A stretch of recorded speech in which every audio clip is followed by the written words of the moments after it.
बिस्मिल्लाहिर्रहमानिर्रहीम। अस्सलाम वालेकुम स्टूडेंट, आज हम सेकेंड ईयर का चैप्टर नंबर 14 रेस्पायरेशन स्टार्ट करने जा रहे हैं। तो हम इस चैप्टर में रेस्पायरेशन के बारे में पढ़ेंगे।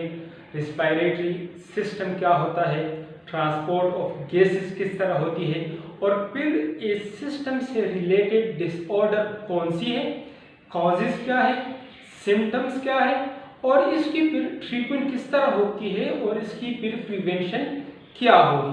तो ये सारी चीज़ें हम फिर इस चैप्टर में वन बाय वन लेक्चर में डिस्कस करेंगे। लेकिन आज हमारे पास जो स्टार्टिंग पॉइंट है that is definition of respiration, respiratory surface and upper respiratory system. तो हम आते हैं डिफिनीशन ऑफ रेस्पायरेशन। अगर हम डिफिनीशन ऑफ रेस्पायरेशन की बात करते हैं तो इसकी जो सिंपल सी डिफिनीशन है वो ये है कि the process of breakdown of food into simpler substance is known as respiration.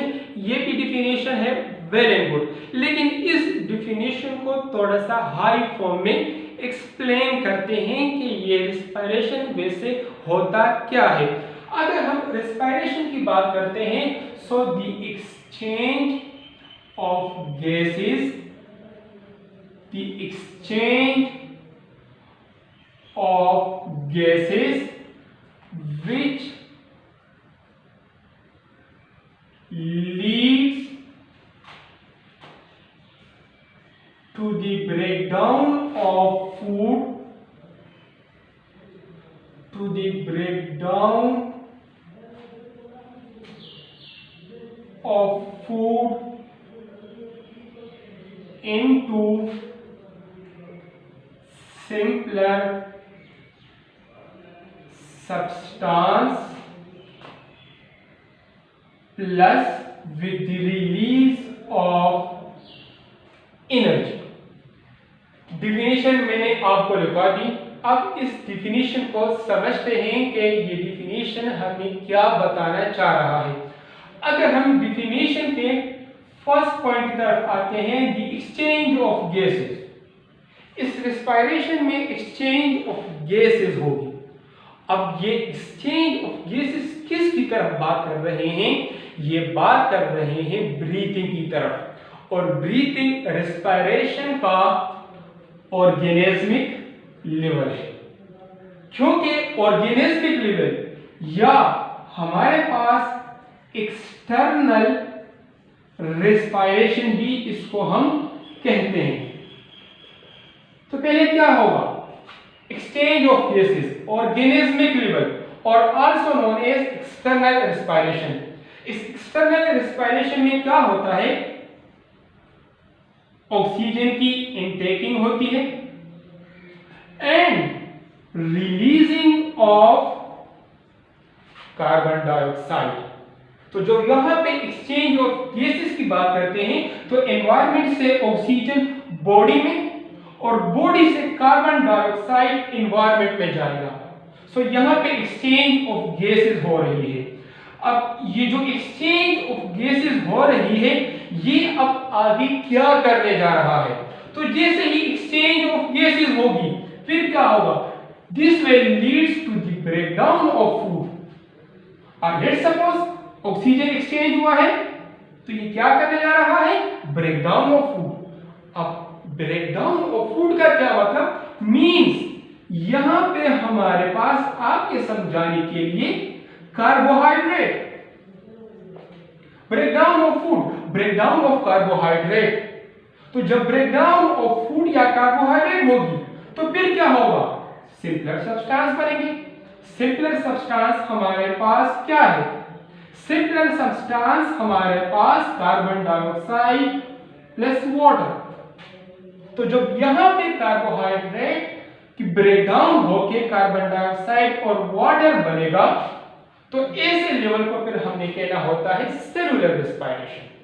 अब यही वो कार्बन डाइऑक्साइड है जो एक्सटर्नल रेस्पायरेशन के थ्रू एनवायरनमेंट में रिलीज होगा। इट्स मीन कि चाहे सेलुलर लेवल है चाहे ऑर्गेनिज्मिक लेवल है, ये दोनों एक दूसरे के साथ इंटरलिंक्ड है, they are dependent on each other. अगर ऑर्गेनिज्मिक लेवल होगा तो सेलुलर लेवल होगा, ऑर्गेनिज्मिक लेवल भी होगा। So that's why both these two levels are dependent on each other। So dependent होने की वजह से ये दोनों एक साथ रिस्पायरेशन का प्रोसेस करेंगे। जिस तरह ऑर्गेनिज्मिक लेवल को एक्सटर्नल रिस्पायरेशन, इसी तरह सेलुलर लेवल को हम कह सकते हैं इंटरनल रिस्पायरेशन। क्या कह सकते हैं? Internal respiration. क्यों? क्योंकि ये सेल में होता है और इसी बेस पे इसको हम सेलुलर लेवल कहते हैं। चूंकि ये बाहर होता है, so that is external respiration. तो सो एक्सचेंज ऑफ गैसेस, आप इस डिफिनेशन को अब यहां पे प्रूव करते हैं। The exchange of gases which leads to the breakdown of food, which leads to the breakdown of carbohydrate into simpler substance, carbon dioxide और water। यहां तक रेस्पिरेशन का प्रोसेस कंप्लीट हो चुका है, लेकिन अभी भी एक पॉइंट रहता है, ये प्रोसेस होता क्यों है? क्वेश्चन एराइज होता है, ये प्रोसेस क्यों हो रहा है? For what purpose? So the purpose of respiration is production of energy. ये जो पूरा प्रोसेस होता है, ये किस लिए होता है? ये एनर्जी की production. Energy for what? Different metabolic activities, चाहे growth, reproduction, physical activity, muscular activity, neuron activity, whatever the case, body में जो भी एक्टिविटी होती है उसको एनर्जी चाहिए होती। अगर हम काम नहीं भी कर रहे, इवन कि जो ब्लड सर्कुलेशन है, हार्ट बीटिंग है, इस प्रोसेस के लिए भी एनर्जी चाहिए होती है, but that energy comes from the process of respiration. अब यहां पे एक्सचेंज ऑफ गैसेस की बात हो रही है। देखिए, पॉइंट से पॉइंट निकाल रहे हैं, एक्सचेंज ऑफ गैसेस होती है, तो एक्सचेंज ऑफ गैसेस के लिए एक सरफेस होना चाहिए।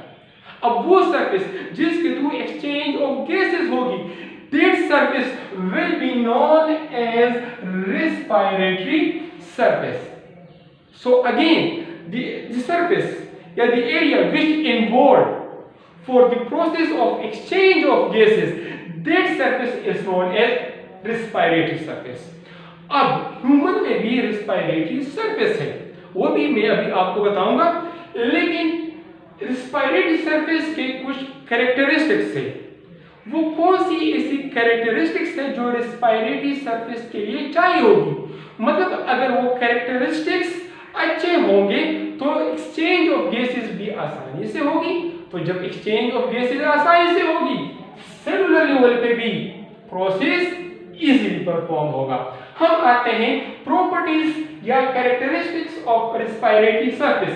So the first property of respiratory surface is the respiratory surface should be thin. Respiratory surface thin होना चाहिए।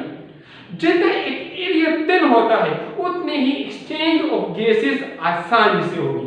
अगर एक एरिया थिक है, आपके समझाने के लिए, ये भी मेरे पास एक एरिया और ये भी मेरे पास एक एरिया, ये थिक है, दिस इज थिन। सिंपल सी बात है, एक्सचेंज ऑफ गैसेस कहां से आसानी से होगी? This will be. सो ये एरिया थिन है, सो रेस्पिरेटरी सरफेस की प्रॉपर्टीज भी अच्छी परफॉर्म होगी। क्लियर? फिर हमारे पास second property of respiratory surface, similarly large surface area। देखिए, जिस तरह हम लीफ में कहते हैं कि जितना लीफ का सरफेस एरिया ब्रॉडर होगा तो उतने ही नंबर ऑफ स्टोमेटा ज्यादा and process of transpiration will be increases. Clear? बिल्कुल इसी तरह जितना हमारे पास एक सरफेस एरिया लार्ज होगा तो उतने ही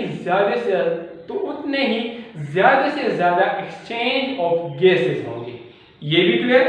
सिमिलरली हमारे पास third property of respiratory surface is that is permeable, मतलब जिस सरफेस के थ्रू एक्सचेंज ऑफ गैसेस हो रहा है वो गैसेस को अलाउ करे कि गैसेस बाहर से एक्सटर्नल एनवायरनमेंट से इंटरनल एनवायरनमेंट वही सरफेस एरिया अलाउ करे कि इंटरनल एनवायरनमेंट से गैसेस एक्सटर्नल एनवायरनमेंट में रिलीज हो।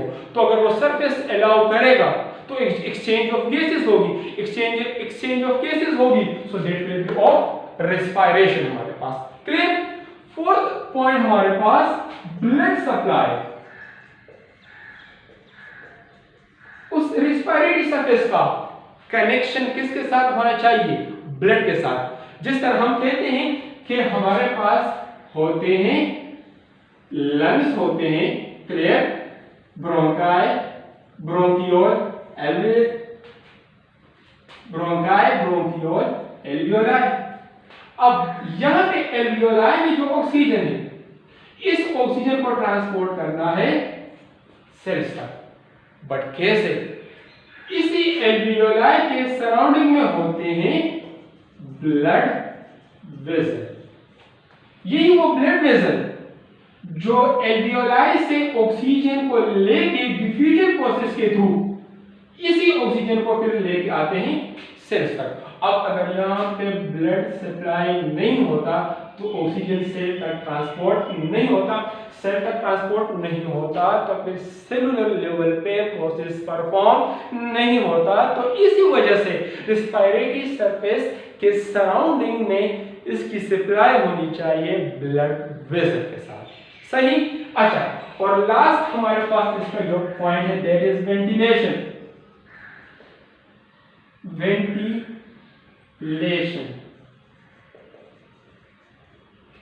वेंटिलेशन क्यों जरूरी है?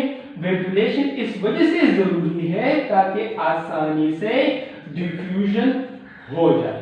तो जब डिफ्यूजन हो सकेगी exchange of gases will be possible, and if the exchange of gases is possible and all these properties are available for the respiratory surface, so this will lead to the another stage, another level known as cellular level, and that is the breakdown of food. ये रहा हमारे पास respiratory surface. अब हम आते हैं अपने आगे point की तरफ, दैट इज रेस्पिरेटरी सिस्टम। और रेस्पिरेटरी सिस्टम में अब हम पढ़ेंगे अपर रेस्पिरेटरी सिस्टम या अपर रेस्पिरेटरी ट्रैक्ट पढ़ेंगे।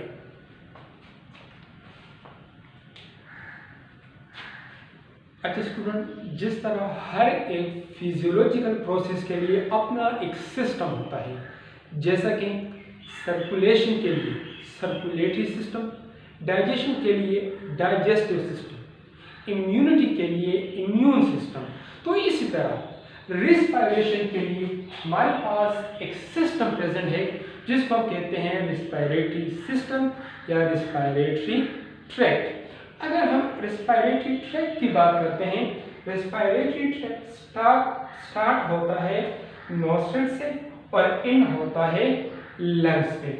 सिमिलरली अब इन रीजन को भी हमने डिफरेंट नेम दिए हुए हैं, जैसे कि नोस्ट्रल, नेजल कैविटी और फेरिंक्स को हम कहते हैं अपर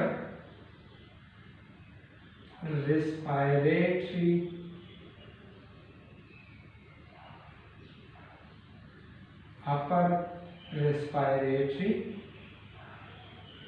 ट्रैक्ट, और ये चेस्ट रीजन से ऊपर की तरफ होते हैं। लेकिन हमारे पास वो रीजन जो थोरेसिक कैविटी या चेस्ट कैविटी में आते हैं तो उनको हम कहते हैं लोअर रेस्पिरेटरी ट्रैक्ट। कैसे? नोस्ट्रल्स, नेजल कैविटी और pharynx, these are upper respiratory tract, while larynx, trachea, bronchi, bronchiole, lungs, they are lower respiratory tract. हमारे लेक्चर में हम जो पढ़ेंगे that will be upper respiratory tract, और upper respiratory tract में जो organ है that is nostrils, nasal cavity and pharynx. Nostrils हमारे पास क्या है? Opening of nasal region is known as nostrils। ये जो नोज है इसकी ओपनिंग को हम नोस्ट्रिल्स कहते हैं, लेकिन इस ओपनिंग के बाद अंदर की तरफ जो कैविटीज, जो स्पेसेस प्रेजेंट है, that spaces is known as nasal cavity. लेकिन चूंकि दो है, so this is nasal cavities. Nasal cavity के बाद जो रीजन आता है दैट इज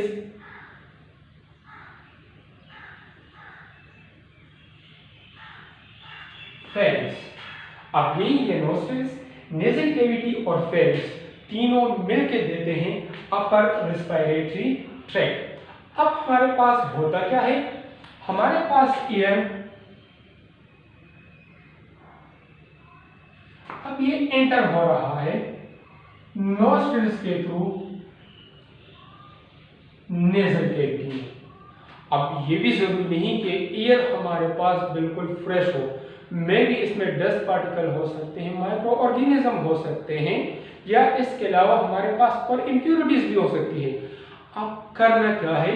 जैसे ही ये air along with micro organism, dust particle, जैसे ही जैसे ही ये एयर नेजल कैविटी में एंटर होगा तो इस एयर की नेजल कैविटी में फिल्ट्रेशन होगी। कैसे होगी? Let's suppose this air may contain dust particle, maybe micro organism or other substance। Clear? अब क्या होगा हमारे पास? जैसे ही ये एयर नेजल कैविटी में एंटर होगा तो यहां पे कुछ हेयर प्रेजेंट होते हैं नेजल कैविटी में, उन हेयर को हम कहते हैं vestibules. Vestibule. Clear?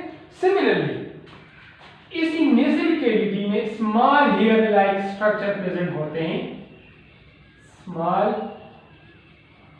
Hair like structure, जिनको हम कहते हैं सीलिया। और बिल्कुल जो नेजल कैविटी है इनके अंदर की तरफ लेनिंग होती है, उस लेनिंग में हमारे पास होता है एक मेम्ब्रेन जिसको हम कहते हैं म्यूकस मेम्ब्रेन। क्लियर? सिमिलरली इस नेजल कैविटी में आई होती है blood vessel, and that is in the form of capillaries। Clear? अब यही वो वेस्टिब्यूल, सीलिया, म्यूकस मेम्ब्रेन और कैपिलरीज, इनका काम है एयर को फिल्टर करना। कैसे? लेट्स सपोज अगर यहां पे डस्ट पार्टिकल एंटर हो रहे हैं तो हेयर, तो यहां पे हेयर इनको ट्रैप कर लेता है। अब एयर है but without dust particle. Similarly अगर इस एयर में है माइक्रो ऑर्गेनिज्म तो क्या होगा? सीलिया उस माइक्रो ऑर्गेनिज्म को ट्रैप करेगा। या यहां पे म्यूकस मेम्ब्रेन भी है जो एक स्टिकी फ्लूइड बनाता है जिसको हम कहते हैं म्यूकस। यही वो म्यूकस है जो माइक्रो ऑर्गेनिज्म को ट्रैप करेगा। माइक्रो ऑर्गेनिज्म में आप लोग बैक्टीरिया भी ले सकते हैं, फंजाई भी ले सकते हैं, वायरस भी ले सकते हैं, एटसेट्रा। सही? तो यहाँ पे जो माइक्रो ऑर्गेनिज्म है सीलिया भी उसको ट्रैप कर सकता है और इसके साथ साथ म्यूकस भी उसको ट्रैप कर सकता है। म्यूकस एक तो माइक्रो ऑर्गेनिज्म को ट्रैप कर रहा है। दूसरी बात, ये एयर को मॉइस्ट भी करता है। और हमें ये भी पता है कि एक एयर जितना मॉइस्ट होता है उतना वो आसानी से ट्रांसपोर्ट होता है। तो अब यहाँ पे एयर को कहाँ पे ट्रांसपोर्ट करना है? Right from the nostrils up to lungs. ये भी क्लियर, सही। अब कैपिलरीज का क्या फंक्शन है? देखिए होता क्या है, एयर इंटर हो रहा है, यहाँ पे हमारे पास एयर इंटर हो रहा है, इसमें डस्ट पार्टिकल्स भी ट्रैप हो गए हैं, इससे माइक्रो ऑर्गेनिज्म भी ट्रैप हो चुके हैं, एयर मॉइस्ट भी हो चुका है। लेकिन अब इसी एयर को करना है वार्म, क्योंकि एक एयर जितना वार्म होता है वो उतना आसानी से ट्रांसपोर्ट होता है। लेकिन किस तरह ट्रांसपोर्ट होगा, किस तरह ये वार्म होगा? अब यहाँ पे जो कैपिलरीज आई हुई है, ये कैपिलरीज इस नेजल कैविटी में हीट को रिलीज करेंगे। तो जैसे ही ये इस हीट को नेजल कैविटी में रिलीज करेंगे तो यहाँ पे जो एयर होगा वो वार्म हो जाएगा। तो एयर का वार्म होना क्या होगा कि ये एयर फिर आसानी से एंटर हो जाएगा फेरिस में। तो ये रहे हमारे पास नेजल कैविटी में फंक्शन जो असल में एयर की फिल्ट्रेशन के लिए परफॉर्म होते हैं। लेट्स सपोज कैसे, थोड़ा सा रिपीट कर लेता हूं। एक तो हमारे पास हेयर डस्ट पार्टिकल को ट्रैप करेंगे, सीलिया और म्यूकस मेम्ब्रेन माइक्रो ऑर्गेनिज्म को भी ट्रैप करता है और म्यूकस एयर को मॉइस्ट भी रखता है। सिमिलरली ब्लड वेसल एयर को वार्म भी करते हैं। अब यहाँ पे ये कितना वार्म करते हैं? कहते हैं कि यहाँ पे जो एयर वार्म होता है वो होता है अप टू 30 डिग्री सेंटीग्रेड। और मैं आपको एक दूसरी बात भी बता दूं कि रेस्पिरेटरी सिस्टम में वो वाहिद ऑर्गन जो हमें विजिबल है दैट इज नोज रीजन, सही, that is nasal cavity, nostrils, ये हमारे पास विजिबल है और जितने भी ऑर्गन है ये हमें नजर नहीं आते। अच्छा, अब कंडीशन क्या है? एयर यहाँ पे आया हुआ है, no dust particle, no micro organism, air warm and moist. अब ये जो एयर है आ जाता है फेरिंक्स में, क्लियर। अब अगर हम फेरिंक्स की बात करते हैं तो फेरिंक्स असल में हमारे पास एक कॉमन पैसेज वे है। किस लिए? For what? For food, for air. क्योंकि हम एक्सचेंज ऑफ गैसेस कर पाते हैं तो हम इसका एयर पैसेज वे पढ़ेंगे, क्योंकि फेरिंक्स के बाद फिर टू रीजन स्टार्ट हो जाते हैं। एक हम कहते हैं इसोफेगस, दूसरा हमारे पास है लेग्स जो लोअर रेस्पिरेटरी ट्रैक्ट में आता है, वो फिर हम नेक्स्ट लेक्चर में पढ़ेंगे। अच्छा, अब यहाँ पे जो फेरिंक्स है, इस फेरिंक्स में हमारे पास जो ओपनिंग है वो यहाँ पे 3 ओपनिंग है। एक हमारे पास जो ओपनिंग है दैट इज सॉरी नेजो फेरिंक्स, ओरो फेरिंक्स एंड लेरेंजियो